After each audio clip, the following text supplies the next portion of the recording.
Hello everyone, good morning. এবার তোমরা ভাবছো তো আমি গুড মর্নিং কেন বলছি এরকম ঘুম ঘুম চোখে, এরকম অন্ধকারে। আরে আরে, এখন রাত না, এখন ভোর হয়ে গিয়েছে। আর এখন ঘড়িতে সময় ঠিক 4:05। অ্যালার্ম দিয়েছিলাম 4টের সময়, 4টের সময় উঠেছি। তবে উঠতে উঠতে মানে বিছানা ছাড়তে ছাড়তে 4:05 বেজে যায়। আর তোমাদেরকে একবার টাইমিংটা দেখিয়ে নিলাম। এবার বলি এত ভোর ভোর ওঠার কারণটা কি। আজ হলো শ্রাবণের প্রথম সোমবার, এবছরের প্রথম শ্রাবণের সোমবার আজ। তো সেই কারণেই আমি যেহেতু জল ঢালতে যাব, সেই কারণে এত ভোর ভোর উঠে পড়েছি। আর এত ভোর ভোর আমি উঠতাম না যদি না আমার কলেজে এক্সাম থাকতো। আজকে আমার কলেজে এক্সামও আছে, তার কারণে আমাকে ভোর ভোর জল ঢেলে আসতে হবে, তাড়াতাড়ি করে দিন আবার কলেজে এক্সাম দিতে যেতে হবে।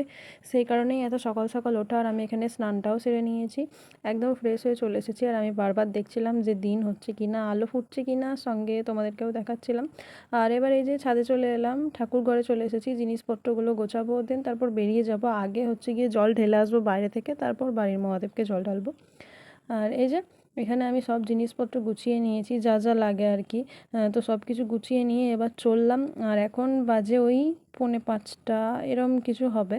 তো আমি একদম রেডি হয়ে নিয়েছি, আর সব কিছু রেডি করে নিয়ে আমি চললাম, আর মাকে সঙ্গে নিয়ে চললাম। কারণ এই যে এত ভোরে সবে দিনের আলো ফুটেছে, কুকুরে তার যদি তাড়া খাই, আমি বাবা এসব নিয়ে পারবো না।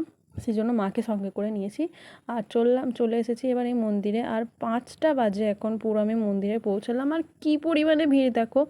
এই মাত্র হচ্ছে গিয়ে মহাদেবের দরজা খুললো, দেন তারপর এখানে আমি একটুখানি বসলাম। আর আজকে সারা রাত যেহেতু আমার ঘুমটা হয়নি, প্রচণ্ড পায়ে ব্যথা করছিল, শরীরটা খুব একটা ভালো নেই, ঠান্ডা লেগেছে, রথের দিন বৃষ্টিতে ভিজে গিয়েছিলাম, তোমরা ভ্লগ দেখেছিলে।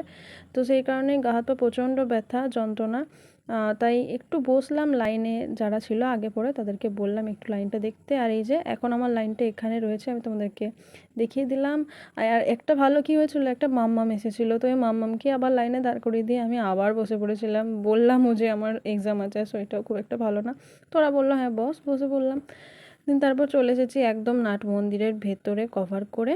ওই যে একদম এখন চলে এসেছি বাবার দরজার সামনে, আর ভেতরেও এসে গিয়েছি। এরপর আমি খুব ভালো করে জল ঢেলে নিলাম।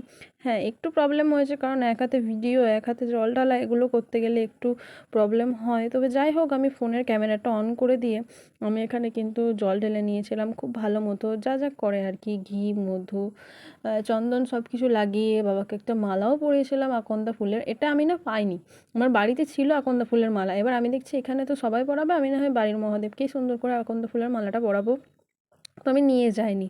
আমার পাশের বাড়ির একটা কাকিমা গিয়েছিল, ওই কাকিমাই আকন্দ ফুলের মালা কিনেছিল বেশ কয়েকটা, তো আমাকেও একটা দিয়ে দিল, বেশ ভালোই হলো। তো জল ঢালা এখানে কমপ্লিট। আর এবার চলে এসেছি এখানে চান জল নিতে। এই জিনিসটা আমি মাস্ট, আমি নিই, আমি যখনই জল ঢালতে সেটা আমি নেবই। এটা খেতে ভীষণই ভালো লাগে।